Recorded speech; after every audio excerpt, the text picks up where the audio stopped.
किसान मित्रों, कपास की फसल अभी फ्लावरिंग स्टेज पर पहुंच चुकी है और ये वाली जो अवस्था है ये कपास की सबसे क्रिटिकल, सबसे नाजुक और सबसे संवेदनशील अवस्था होती है। अगर आपने इस अवस्था पर फसल से ध्यान हटा लिया तो आपकी पैदावार जो है वो तो कम होगी है, साथ ही साथ में फसल के अंदर फूल झड़ने की शिकायत, टिंडे न बनने की समस्या, ये तमाम प्रकार की समस्याओं से पैदावार के ऊपर काफी गहरा प्रभाव पड़ेगा। और इसके साथ ही में किसान भाई कपास की फसल में फ्लावरिंग को बढ़ाने के लिए कई प्रकार के टॉनिक बाजार से खरीद के लाएंगे और फसल के अंदर छिड़काव करेंगे, जिससे फ्लावरिंग तो नहीं बढ़ेगी लेकिन जेब जरूर खाली हो जाएगी। तो किसान मित्रों, आपकी इन्हीं दो बड़ी समस्याओं को ध्यान में रखते हुए हमने कपास सीरीज के इस खास वीडियो को बनाया है, जिसके अंदर हम बात करेंगे कि कपास की फसल के अंदर आखिर में ये फूल झड़ने की समस्या आती क्यों है। और साथ ही में इस वीडियो के अंदर हम ये भी जानेंगे कि कपास के अंदर फ्लावर ड्रॉपिंग को कैसे रोका जाए, और साथ ही साथ में टॉप 5 टॉनिक के बारे में भी बात करेंगे जो फ्लावरिंग को भी बढ़ाएंगे, साथ ही में कपास की फसल के अंदर फ्लावर ड्रॉपिंग को भी रोकेंगे। तो अभी तक आपने हमारे YouTube चैनल को सब्सक्राइब नहीं करा तो नीचे दिए बटन पर जल्दी से क्लिक करके चैनल को सब्सक्राइब कर लीजिए और बिना किसी देरी के इस वीडियो को अपन शुरू करते हैं।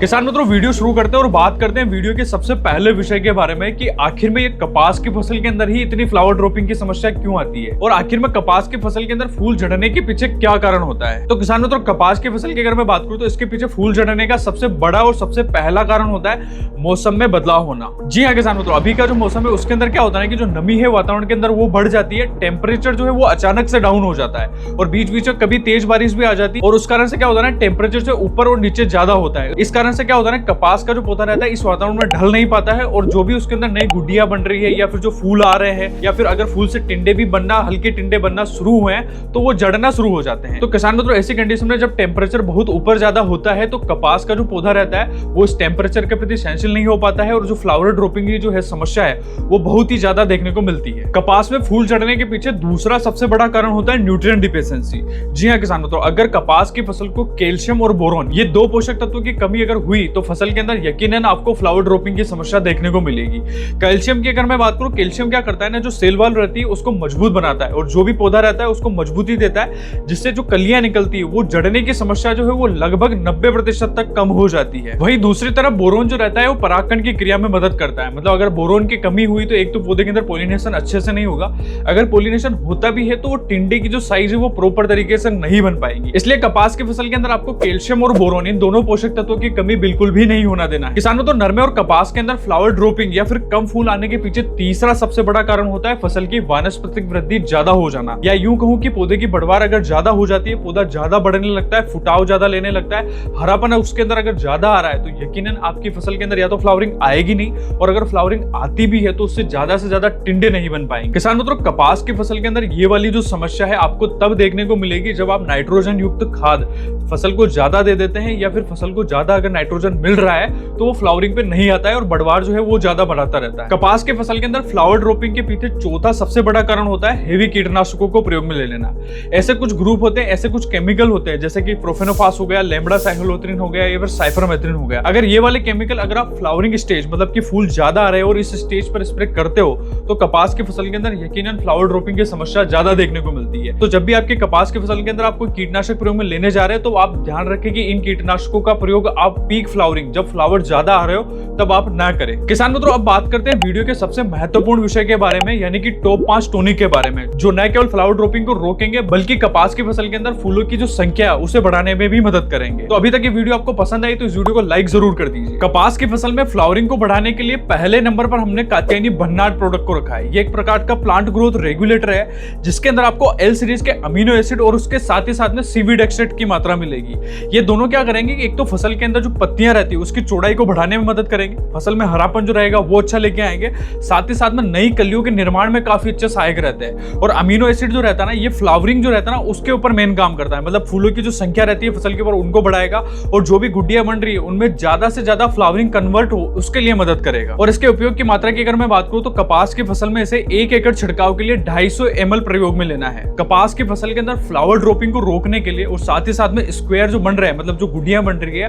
वो ज्यादा से ज्यादा सेट हो, जिससे ज्यादा से ज्यादा फ्लावरिंग आए, उसके लिए हमने दूसरे नंबर पर कात्यायनी फास्ट प्रोडक्ट को रखा है। ये भी एक प्रकार का प्लांट ग्रोथ रेगुलेटर है, जिसके अंदर आपको पैक्लोबुटराजोल 23% पाया जाता है। और ये वाला जो टॉनिक है, कपास के अंदर जो वानस्पतिक वृद्धि रहती है उसे रोकता है और साथ ही साथ में फ्लावरिंग जो रहती है उसे बढ़ाने में ज्यादा से ज्यादा मदद करता है। और इसके बाद में जो गुड़िया झड़ने की जो शिकायत आती है, मतलब जो स्क्वायर बन रहे हैं वो झड़ रहे हैं, या फूल आने के बाद में भी झड़ने की शिकायत आ रही है, या फिर अगर टिंडे भी झड़ रहे हैं, तो ये सभी को रोक देता है और ज्यादा से ज्यादा फ्लावरिंग लाने में मदद करता है। लेकिन अगर इस टॉनिक को आप कपास की फसल के अंदर उपयोग में लेने जा रहे हैं, तो सबसे बड़ी आपको बात यह ध्यान में रखना है कि आपको इससे जब कपास की फसल के अंदर स्क्वायर बन रहे होते हैं उसके पहले ही आपको उपयोग में ले लेना है, ताकि ये अपना काम अच्छे से कर पाए। और इसके उपयोग की मात्रा की अगर मैं बात करूं तो आपको कपास की फसल के अंदर इसे छिड़काव के रूप में 60 ml प्रति एकड़ के हिसाब से उपयोग में लेना है। किसानों, तो तीसरे नंबर पर हमने कपास की फसल के अंदर एक ऐसे पीजीआर को रखा है जो न केवल फ्लावर ड्रॉपिंग को रोकेगा, बल्कि फसल के अंदर अगर वानस्पतिक वृद्धि ज्यादा भी हो रही है ना, तो उसे कंट्रोल करने में भी मदद करेगा। जी हाँ, इस पीजीआर का नाम है मिकोचिन और इसके अंदर क्लोरमेकेट क्लोराइड 50% एसल फॉर्म में पाया जाता है, जिसे आप कपास की फसल के अंदर जब गुड़िया बनने लग जाए, मतलब स्क्वायर जो रहता है वो बनने लग जाए और हल्की हल्की फ्लावरिंग आने लग जाए, तब आपको छिड़काव के रूप में उपयोग में ले लेना है।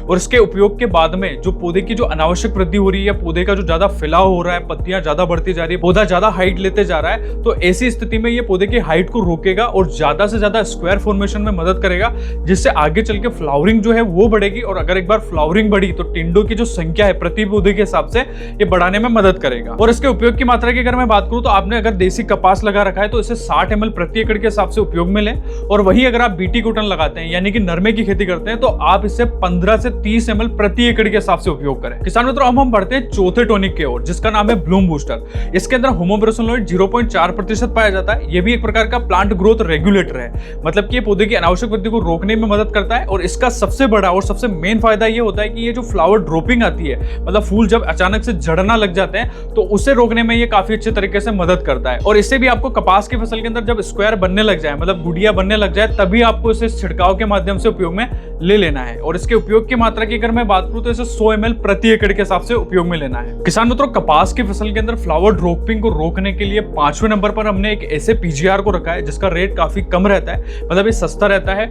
और इसका रिजल्ट जो है वो भी काफी शानदार देखने को मिलते हैं। और इसके उपयोग की मात्रा अगर आप थोड़ा सा भी इसे उपयोग में लेते हैं तो ये फसल के अंदर आपको काफी शानदार रिजल्ट देखे जाएगा। जी हाँ, उसका नाम है कात्यायनी फिक्सिट और इसके अंदर आपको अल्फा नेफ्थेलिक एसिटिक एसिड 4.5% एसल फॉर्म में पाया जाता है। और यह भी एक प्रकार का टॉनिक है जिसे आपको फ्लावरिंग स्टेज में, मतलब स्क्वायर जब बन रहे होते हैं तभी आपको प्रयोग में ले लेना है। और अगर आप इसे उपयोग में लेते हो तो ये बॉल सेटिंग, मतलब जो टिंडे रहते हैं ना, वो ज्यादा से ज्यादा बढ़ाने में मदद करता है और जितने भी स्क्वायर आए हैं उनमें ज्यादा से ज्यादा फ्लावर कन्वर्ट करने में मदद करता है। और इसके उपयोग की मात्रा की अगर मैं बात करूं तो आपको मात्र 45 ml प्रति एकड़ के हिसाब से छिड़काव के रूप में उपयोग में लेना है। किसान मित्रों, कपास की फसल के अंदर फ्लावर ड्रॉपिंग को रोकने के साथ में फ्लावर की जो संख्या होती है उसे बढ़ाने के लिए यही थे टॉप 5 टॉनिक। इसके अलावा भी अगर आपकी फसल के अंदर किसी अन्य प्रकार की कोई समस्या आ रही है तो आपको फॉर्म का लिंक डिस्क्रिप्शन में मिल जाएगा, उसमें जाके आप अपनी समस्या लिख दीजिए, हमारे कृषि विशेषज्ञ जल्द ही आपसे संपर्क करेंगे। अगर इस वीडियो में दी गई जानकारी आपको अच्छी लगती है तो इस वीडियो को लाइक जरूर करें, शेयर करना बिल्कुल भी ना भूलें और साथ ही साथ में अगर आपकी फसल के अंदर कोई समस्या आ रही है और उसका जवाब आप जानना चाहते हैं तो कमेंट बॉक्स में जरूर पूछें।